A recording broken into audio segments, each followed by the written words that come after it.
Our silence is so disorienting for them. They want us to be mad and scared so bad. And y'all just refuse to give that to them. So here we are with made up stories about mobs of youth taking over the streets of DC with threats to occupy other predominantly black cities. But we predicted this. We saw this coming. We've said that we saw this coming. And so to make this announcement and to do all of this extra just feels a little bit embarrassing on their part. Like, y'all been running the same playbook for 400 years. We saw you coming, guys. We heard you. White supremacy is literally a joke. They know it, we know it, and they know that we know it.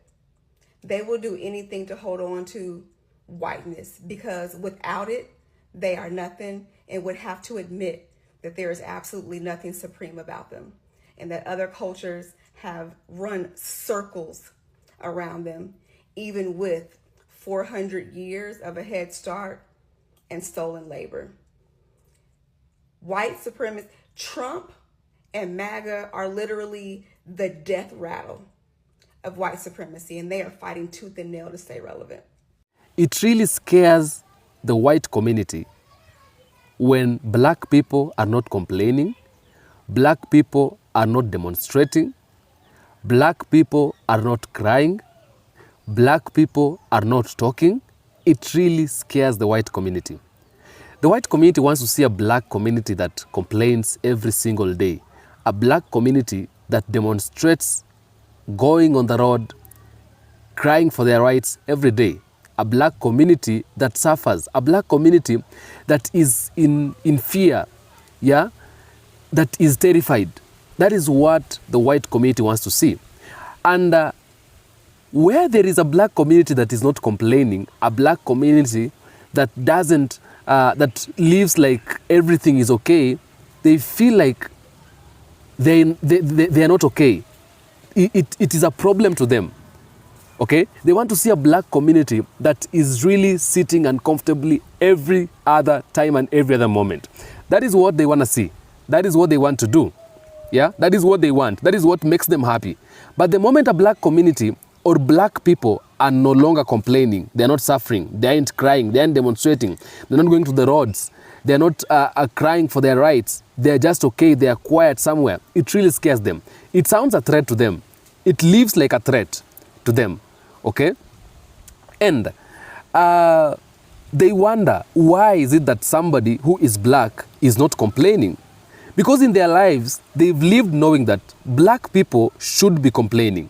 Black people are supposed to be complaining. Black people are supposed to be crying every time, and they're supposed to be having problems every time. So they would never imagine a black community that is living well, or a black community that is living comfortably and better just somewhere, not complaining of anything, not crying of anything and all that. They would always want to come across or be near a black person who is complaining, a black person who is always crying because of how difficult life is. Why? Because they associate black community or black people with problems, with sufferings. That suffering belongs to a black person.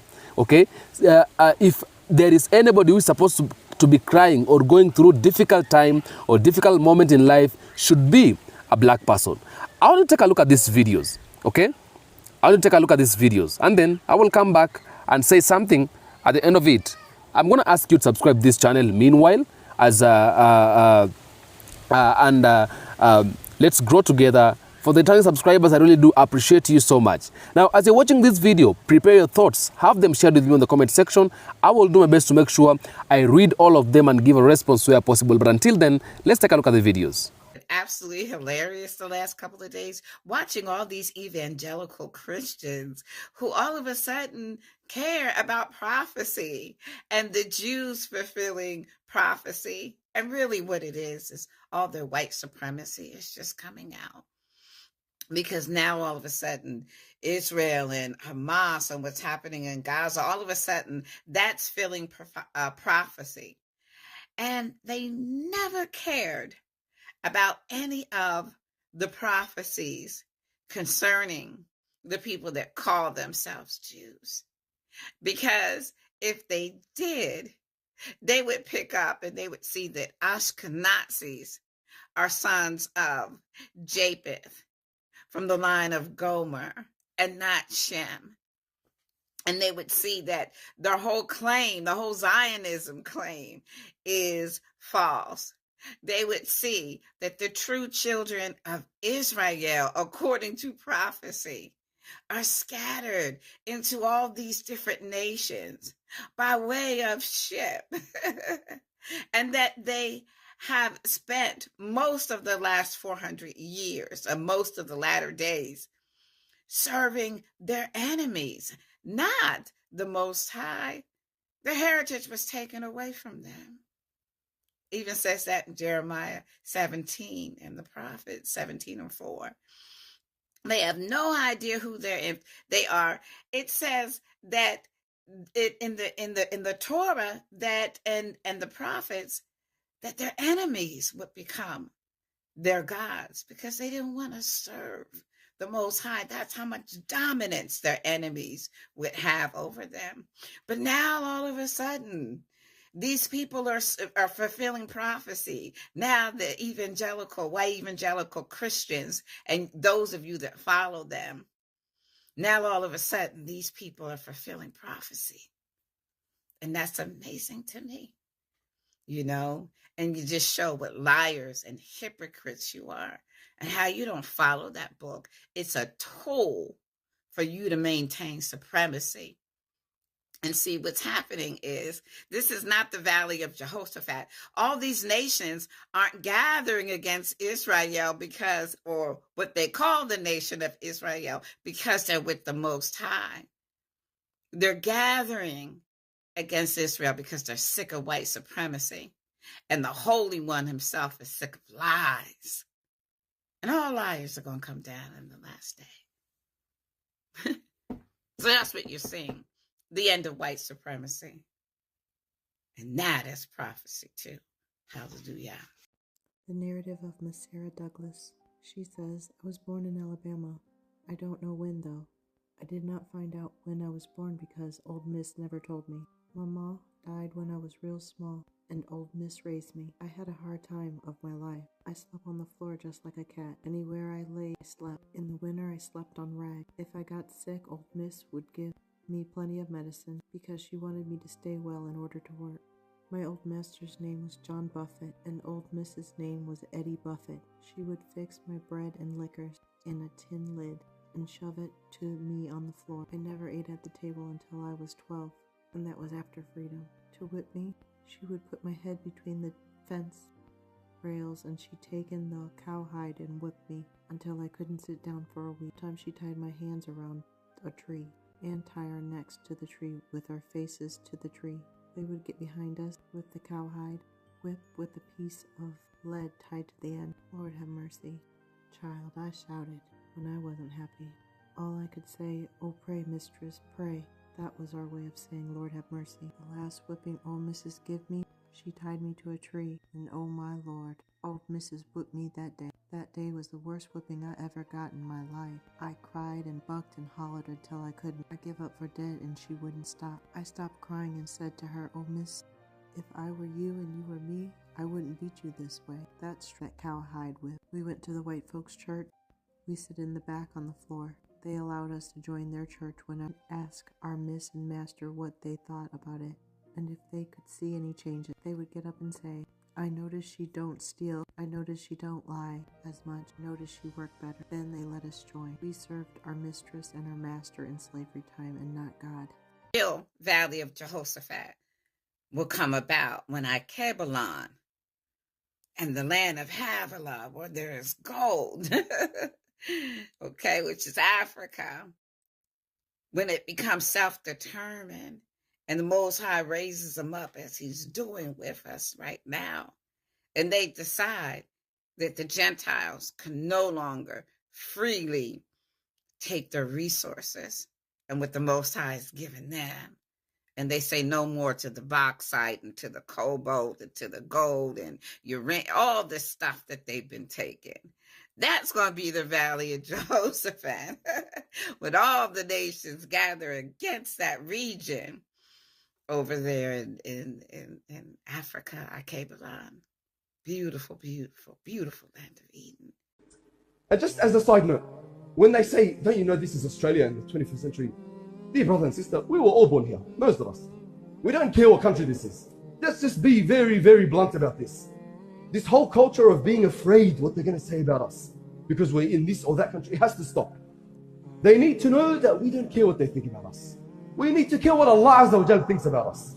You think they have a culture that we're afraid with? You know, they say, don't go against the modern culture, the majority culture. You think they have a culture that remains of theirs? Do you think anything will remain of their culture in 50 years, dear brother?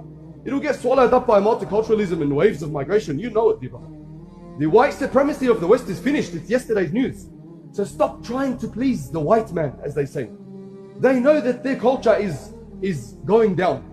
We need to stop caring where we are and when we are and care what Allah is pleased with. Islam is the same here as it is over there in any country. So get over it. My bad if I'm a little late on this. The other night, all Republicans unanimously voted against Amendment 31. Amendment 31 is an interagency cooperative plan to identify, discuss, and eradicate white supremacy within our law enforcement agencies in America. Let me repeat that. Every single Republican voted against Amendment 31. And Amendment 31 was an interagency cooperative plan to identify, discuss, and eradicate white supremacy in our law enforcement in America. Now, why, oh why, would you not want us to identify, discuss, and eradicate white supremacy in our law enforcement in America?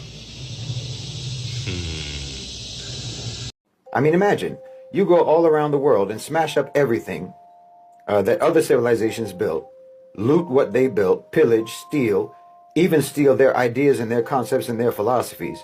And then you sit on top of this mountain of stolen goods and declare yourself to be rich because of your own merit. And imagine telling this lie to your children, to your own children, to your grandchildren, generation after generation. How do you think that's going to go? You didn't invest in creating actual merit. You cheated, you lied, you stole, you brutalized.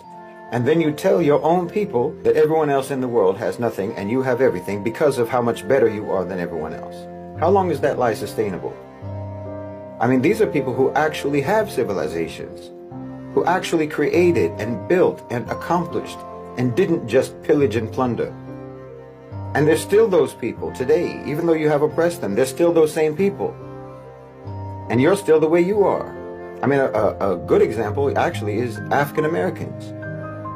I don't know if you can think of a people who were more held back, more deprived, more sabotaged than African Americans. You took everything away from them and took them away from everything. They started in your country at less than zero, literally regarded and treated as subhuman, not allowed to learn to read or write or anything for hundreds of years. But you see, they come from a people of accomplishment to one degree or another, not a people of piracy and theft and appropriation. They come from a people who created and built and developed in their own countries, in their own land. And even though you did everything that you could possibly do to suppress them, to hold them down, to hold them back, and you're still doing that until today, nevertheless, I don't think anyone can dispute the fact that African Americans have become a global cultural superpower. And people like this, with a history like this, with a legacy like this, simply cannot be held back for any length of time by a people who do not have a similar history, people who have never actually invested in their own civilizational development. And that's the West. You're going to get left behind. You're going to get surpassed, and you are going to end up being nothing more than a footnote in history. I think white people are disconnected from their spirits, and some men too, because of the patriarchy and racism. I have a theory. Okay, so I made a diagram. Everyone is made up of their mind, their body, and their spirit, right? With me? Okay. So, but your spirit lives inside of here. This is your spirit. But your spirit, or your true self, your spirit is your truest sense of self. But you protect your spirit with your ego, right? With like this projection of your spirit, this version of yourself, this version of your spirit that you put out, you project out into the world so that people interact with this ego first. And so if that ego is bruised or hurt or tainted, that is, they feel like their spirit is being attacked because it's a version of their spirit, but it is not truly their spirit. But because I feel like the patriarchy and racism have inflated let's make it bigger, shall we? Has inflated the ego of white people by way of white supremacy, and men by way of the patriarchy. Their ego is gigantic in comparison to their spirit, and their spirit has been shrink to this little itty bitty little dot. So here's their spirit now, but their ego is like this. And so when they can't hear their spirit, they can't see the spirit, they don't even know what their spirit looks like. This is why everyone's like, oh, listen to black women are magic, or we're so smart. And it's like, black women, we have not had our ego inflated to the size of the planet Earth. And so we can hear our spirit, we can hear our intuition, which is really what it is. When you're listening to your spirit, you're listening to your intuition. And your intuition is your ability to navigate throughout the world, collect data based on your experiences, based on what you see, based on your five senses, what you feel, and then like how you use them, all the experiences that you have. Whenever you have those gut feelings, or like that initial reaction when you meet someone, or when you see someone, or like that, all of that data that you collected throughout your life, it comes to you in a moment, and a feeling, and that is your intuition. Your intuition is really just like a computer processor putting out information, but you can't read through all that information. Your intuition is you're basically the best AI in the whole wide world. You can't read through all of it as a human. Your mind can't process that much information, but your spirit can.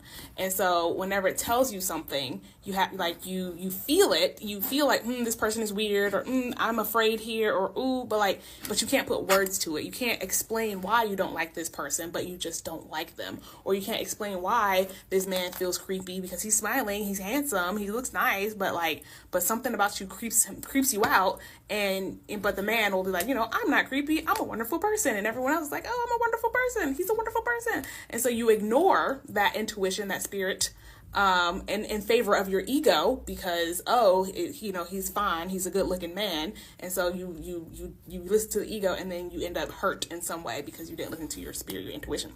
But men and white people, they have had their spirits shrunk, especially white people, because white people have this they are incentivized to not be themselves. They are incentivized to not be unique. They are incentivized to consume. Their culture is consumption, and the more you consume, the more you are feeding your ego. Consumption is feeding your ego. You can only feed your spirit by the opposite of consumption. You feed your spirit by sitting with self, by meditation, by introspection, by just thinking, just you feed your spirit by just being. You're when you are okay with just being alive, just being here, you find your inherent worth as a human being by just breathing the air that we breathe. That is how you feed your spirit. But when you are consuming, that is feeding the ego. And white people have a consumerist culture. They have this, and they've spread it to everyone. So a lot of people have this more of this consumerist mentality, but men have it a lot, specifically because they are rewarded the more they consume, the more resources they consume, the more, women they consume or conquer, the more children they have, which will create more consumption in the world. That feeds their ego, and the ego gets bigger and bigger. And the bigger your ego is, the tinier your spirit becomes. Your spirit's like, hello. And it's shouting into a dark room that's locked into a cage because you don't feed your spirit with just being. I can't explain that enough. Just, I am because I am. I'm here.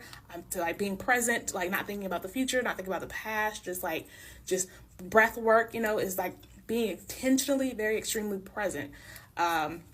But yeah, so that's my running theory, that why white people are kind of awful sometimes, and they don't see racism, they don't see when they're being awful, because all that would come with being in touch with your spirit. But when your ego has been inflated, been pumped up by capitalism, been pumped up by the patriarchy, been pumped up by white supremacy, you're never going to hear this. You're never going to hear that. And you're just gonna be like, oh my God, you know, black women, they just seem so amazing. I don't understand why they're that way and I'm not this way, or, you know, or black men, you know, anyways. Yeah, so what do you think? Thanks for listening. Demonizing the spiritual practices of other cultures while simultaneously propping up Christianity as the holier-than-thou practice in spiritual religion is a form of white supremacy and Christian nationalism, and is a complete and direct reflection of how freedom of religion is only okay when you practice the white man's religion. I have seen this consistently happen, but I have specifically seen this happen in the black community, where we have been made to believe that anything that comes from the East, anything that comes from Africa, anything that comes from India, or any other black and brown country is of demonic origin, while we are also simultaneously taught that Jesus was the one savior. And it is also no coincidence that Jesus here is white and we are praying to a white Jesus, and we are praying to a God that is a man. Overall, white Christianity, especially here in America, just furthers the white savior complex and this idea that as black and brown people, we are inherently bad, we are inherently dirty, and we are inherently evil, and we need someone white to rectify us and purify us. So it is so unfortunate that things such as yoga, crystals, meditation, manifestation, hoodoo, voodoo are seen as demonic, when if you really ask me, Christianity has caused a lot more evil and harm than any of these things. White people need to understand one thing. A time has come when they need to know that things are not normal as usual. Things are not as usual, like the way they used to think about other people, the way they used to think about the black community and every other person. Things are changing. Times are changing. Events are unfolding. And sincerely speaking, it is no longer going to be business as usual. Because if they used to, they used to know that, or they used to understand that blacks should suffer or blacks should go through difficult life or something like that, things are really changing. They were lied to about the black community, and they were told that we have fallen short of many things in terms of everything. We are disabled, we are not potential, we can't do many things. And therefore, they really disqualified us. They really disregarded us because of that, okay? And right now, they need to understand that life has changed so much. Black people who used to be referred to as people who are illiterate, right now, they understand a lot of things and they can no longer be lied to.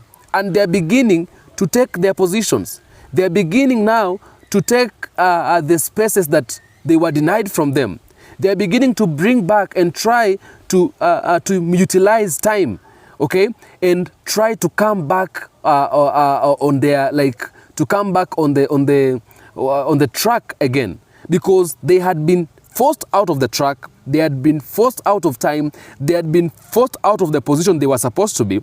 And many a times, many things that have been happening, it has been happening against the favor of the black community. And that is why the black people used to live like people who are like people who don't know what they are doing, people who are confused and all that. Not because they really were confused, but because they had been forced to be in a position where when other people look at them, they will look at them as confused elements, okay? But look at what is happening right now. We came to realize the black people who are called powerless are the most powerful.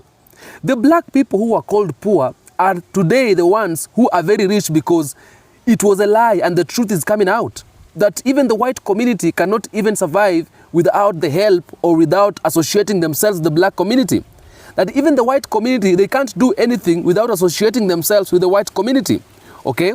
And right now, the fact that they are wondering because the blacks are not complaining, they're not crying, neither are they suffering in anything, shows that they were really lied to about the black community. Because tell me, why should they wonder, or why should they actually be afraid when the blacks are not complaining, when the blacks are not suffering, when the blacks are not crying? Because they had a certain mentality of knowing that if you're a black person, you must suffer.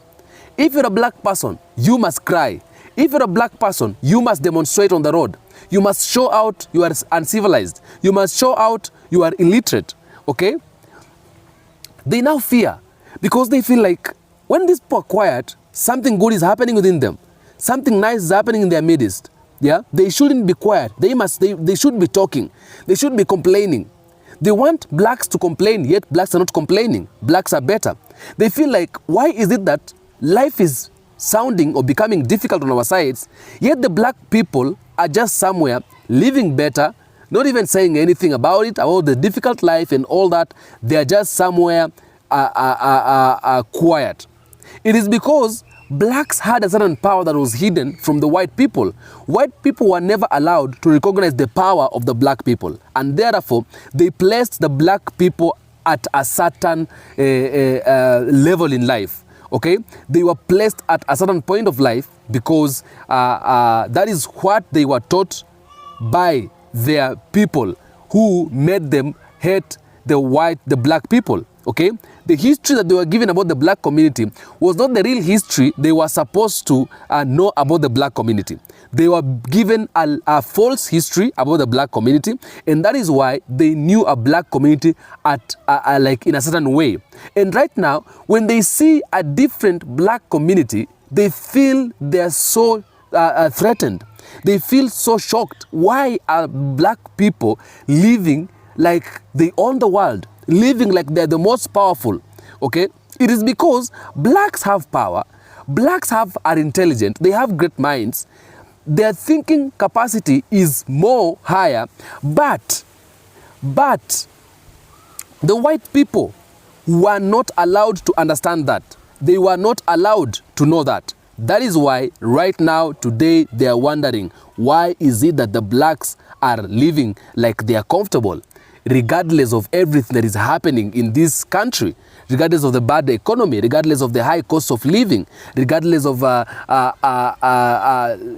lack of jobs and all that. It is because black people, the power of the black people, even the resilience and the adaptability of the black people cannot be compared to the resilience and the adaptability of the white people. That is why, okay?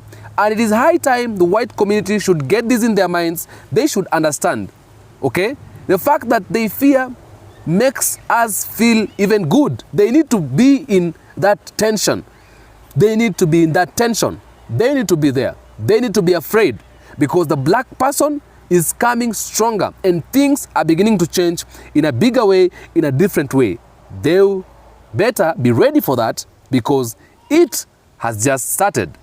Tell me what you think in the comment section. I will do my best to make sure I read all the comments and give a response where possible. Thanks for coming. Thanks for always being in my channel. I really love you so much wherever you are, in whatever the things you're doing. I really love you and I really do appreciate you being here. Your presence is very important. Welcome back again to the channel for another great episode. Until next episode, peace be with you.